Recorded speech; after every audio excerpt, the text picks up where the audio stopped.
नमस्कार दोस्तों, मेरा नाम है दर्पण और आप देख रहे हैं अभी 24 न्यूज़। दोस्तों, इस समय करनाल के जिला सचिवालय के बिल्कुल ठीक सामने आप देख पा रहे हैं हरियाणा स्कूल लेक्चरर एसोसिएशन की तरफ से धरना दिया गया है। और यहाँ पर धरना जो है अपनी कुछ मांगों को लेकर ये लोग दे रहे हैं। जैसे कि आपने पिछले दिनों में सुना ही होगा कि जो स्कूल्स हैं हरियाणा के सरकारी स्कूलों को अब तब्दील किया जा रहा है और 105 स्कूलों को अन्य स्कूलों में, सरकारी स्कूलों में तब्दील कर दिया जाएगा, जिसकी वजह से बच्चों को तो बहुत कठिनाई आने वाली है। लेकिन उसके अलावा इनकी भी कुछ मांगे हैं, क्योंकि इनकी भी कहीं ना कहीं जॉब्स के ऊपर जो है अब आन आ सकती है। और ऐसे कई पद हैं जिन्हें फिलहाल दिखाया ही नहीं जा रहा है, जो कि यहाँ पर बात करने की कोशिश करेंगे।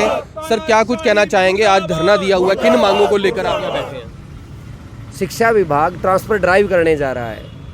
उसके लिए कुछ नियम बनाए जाते हैं जिनको हम आम भाषा में रैशनलाइजेशन, नॉर्मलाइजेशन कहते हैं। लगभग 1.5 महीने पहले से हम उन अनियमितताओं को, उन नियमों की अनियमितताओं को बार बार अधिकारियों को बताते हुए आ रहे हैं। अधिकारी में चाहे डायरेक्टर महोदय हैं, चाहे हमारे ACS महोदय हैं, और यहाँ तक हमने शिक्षा मंत्री को भी बताया। लेकिन 1.5 महीने के बाद भी लगभग 6000 साथियों के CM आवास के घेराव के बाद सारी समस्याएं जो की त्यों हैं। अगर बात की जाए कि वो अव्यवहारिकता क्या है, ताकि एक सामान्य आदमी भी उसको समझ पाए, जो ये नियम बनाए नॉर्मलाइजेशन के नाम पे, उसमें अध्यापक ऐसी जगह भेजा जा रहा है जहाँ पे बच्चे नहीं हैं, और वहाँ से उठा के भेजा जा रहा है जहाँ पे पर्याप्त मात्रा में बच्चे हैं। तो जाहिर सी बात है, जब जो बच्चे वहाँ पढ़ रहे हैं किसी विषय को और उस अध्यापक को उठा के कहीं और भेजा जाएगा, तो वो बच्चे अब कहाँ जाएंगे? हमारी सरकार से यही मांग है कि ये नियम जो आपने बनाए हैं ये अव्यवहारिक हैं, इनमें बदलाव किया जाए। क्योंकि एक तरफ तो शिक्षा मंत्री खुद ये कह रहे हैं कि एक बच्चे पे भी हम शिक्षा उपलब्ध करवाएंगे, लेकिन ऐसा सच्चाई में नहीं हो रहा है। केवल जादुई आंकड़ों का प्रयोग करके केवल भ्रम फैलाया जा रहा है, और इसके अलावा कोई भी ऐसी चीज़ नहीं है जिससे सारे शिक्षक सहमत हो पाएँ। अभी पीछे परसों की मैं बात करूं, शिक्षा मंत्री जी ने एक बैठक की और बाद में प्रेस कॉन्फ्रेंस करके ये कहा कि सभी शिक्षक संगठन संतुष्ट हैं। लेकिन अगले ही दिन जो भी उस शिक्षक संगठन उस बैठक में गया था, सबने प्रेस के माध्यम से बताया कि वो केवल खाना पूर्ति थी। रही बात हसला संगठन की, हसला संगठन ने उस बैठक का पहले ही विरोध कर दिया, क्योंकि हम जब पहले उन चीज़ों पर मिल चुके हैं तो उस बैठक का कोई औचित्य नहीं था। तो ये केवल बर्बाद करने पे आ गई है सरकार। जितने भी सरकारी स्कूल हैं वो अंततः बंद हो जाएंगे। बंद क्यों होंगे? क्योंकि वहाँ पे अध्यापक नहीं पहुँच रहा है। और आगे होगा क्या? ये प्राइवेटाइजेशन की तरफ बढ़ जाएगा मामला। ये चीज़ हमने जब उनको बताई, अधिकारियों को समझाई, तो वो केवल तानाशाह रवैया अपना रहे हैं। और जब 6000 साथियों ने CM आवास का घेराव किया तो OSD to CM ने डेलीगेशन को बुलाया। ठीक है, बातचीत एक जरिया होती है कि हम अपनी बात रखें, लेकिन जब डेलीगेशन वहाँ गया उन्होंने बिल्कुल अच्छे ढंग से बात नहीं की, किसी बात को, किसी मांग को अच्छे से नहीं सुना, और वहाँ से हम बायकॉट करके आ गए। अंततः हसला संगठन ने निर्णय लिया कि जब तक ये गूंगी बहरी सरकार हमारी मांगों को, जायज़ मांगे जो हैं उनको नहीं मानती है, हम कर्मिक अनशन पे बने रहेंगे। अभी कल से हमने कर्मिक अनशन शुरू किया है, राज्य कार्यकारिणी ने इसकी शुरुआत की है। आने वाले दिनों में 4-4 जिले 10-10 साथियों के साथ यहाँ पे आएंगे और कर्मिक अनशन को लगातार आगे चलाएंगे। आपको क्या लग रहा है, ये जिस तरीके से स्कूलों को ख़त्म किया जा रहा है, अभी फ़िलहाल जो जानकारी आई है उसमें 105 स्कूल ऐसे हैं जिनको ख़त्म कर दिया जाएगा और उन्हें अन्य स्कूलों में तब्दील कर दिया जाएगा। क्यों कर रही है सरकार? पहले बोलती है कि वहाँ पर बच्चे कम पढ़ रहे हैं। अभी फ़िलहाल जानकारी ये ज़रूर है कि जो बच्चों को मिड डे मील या ऐसी कई अन्य सुविधाएँ हैं, जब वो नहीं मिलती तो फिर लोग वहाँ से बच्चे हटाने लग जाते हैं। तो आपको क्या लग रहा है, माजरा क्यों इस तरीके से कर रही हैं? ये जो आपने कुछ स्कूलों की बात की, ये केवल शब्दों का ही खेल मैं इसको कहूँगा। बार बार नाम लिया जा रहा है कि हम मर्ज कर रहे हैं, हम बंद नहीं कर रहे। मर्ज का मतलब समझते हैं, 3 स्कूलों का एक स्कूल बनाया जाएगा। तो कोई मेरे को एक समझदार आदमी ये बताए वो 2 स्कूल कहाँ गए? जाहिर सी बात वो बंद किए होंगे। मैं कह रहा हूँ कि शिक्षा मंत्री जी बार बार कह रहे हैं हम बंद नहीं कर रहे हैं, मर्ज कर रहे हैं। उनसे कोई ये पूछे, बच्चे जो हैं वहाँ पर चलो हम इस बात पे आ जाते हैं। उन्होंने कहा कि जो 3 किलोमीटर के दायरे में स्कूल हैं जहाँ पे संख्या कम है, वो एक दूसरे स्कूल में चले जाएंगे। शिक्षा मंत्री जी, मुख्यमंत्री महोदय जी साफ तौर पे ये जानते हैं कि हमारे यहाँ ऐसी कोई व्यवस्था नहीं है कि ग्रामीण गरीब का बच्चा वो दूसरे 3 किलोमीटर दूर जो स्कूल है वहाँ जा पाए। ऐसी कोई व्यवस्था नहीं है। ये अप्रत्यक्ष रूप से ट्रांसफ़र का तो नाम लिया जा रहा है, लेकिन कहीं ना कहीं स्कूलों को बंद करना, या ये कहें कि जो हमारे पद हैं, जो कि अभी पिछली विधानसभा सत्र में 38,000 पद खाली बताए गए थे, उनको ख़त्म करने की साजिश है।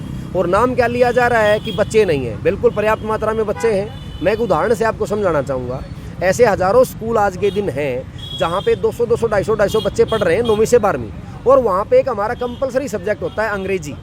अंग्रेजी का लेक्चरर वहाँ नहीं दिया जा रहा है। कोई शिक्षा विभाग से ये पूछे, चलो ऑप्शन का जो विषय होता है उसकी हम समझ सकते हैं कि उसकी आवश्यकता ना हो, लेकिन कंपलसरी सब्जेक्ट का अध्यापक नहीं दे रहे हैं, तो इसको अब क्या समझा जाए। जाहिर सी बात है वो बच्चे हैं जो स्कूल में अभी पढ़ रहे थे, वो कहीं प्राइवेट स्कूल का कहीं ना कहीं रास्ता अपना लेंगे जी।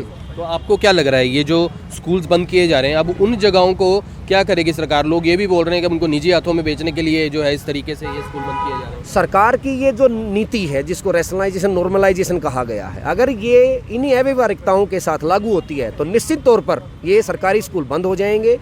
होना ये चाहिए कि हर एक शिक्षक वहाँ पे उपलब्ध करवाया जाए जहाँ पे एक भी बच्चा हो, लेकिन इसका उल्टा हो रहा है। जहाँ पे पर्याप्त मात्रा में बच्चे हैं वहाँ से अध्यापक को उठाया जा रहा है, और इन्हीं नीतियों के कारण आज हम कर्मिक अनशन पे बैठे हैं। तो यहाँ पर कुछ और लोग हैं, उनसे बात करने की कोशिश करेंगे। सर, क्या कुछ कहना चाहेंगे? धरने पर बैठे हुए हैं और सरकार की नीतियों के खिलाफ ही बैठे हैं, लेकिन फिलहाल क्या कुछ आपको अभी कोई आश्वासन कोई या ऐसी कोई बात?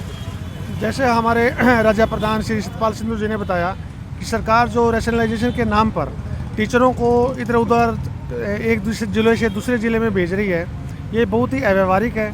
जहाँ बच्चे हैं वहाँ से पोस्टें कैप्ट कर दी गई हैं या उठा ली गई हैं, वहाँ टीचर नहीं रहेगा तो बच्चे पढ़ेंगे कैसे।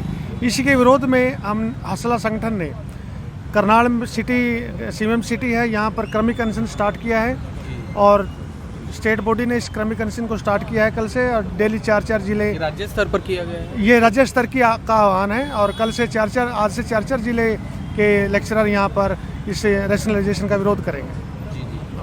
तो आपसे अपील करना चाहेंगे इस वीडियो को शेयर करें। अभी जितने भी बच्चे हैं, जैसे कि आपने इनकी भी बात सुनी सभी अध्यापकों की, और जितने भी बच्चे हैं वो अब फ़िलहाल कहीं ना कहीं अब उन्हें तैयार होना पड़ेगा अपने आसपास के जो 3 किलोमीटर के दायरे के स्कूल में जाने के लिए।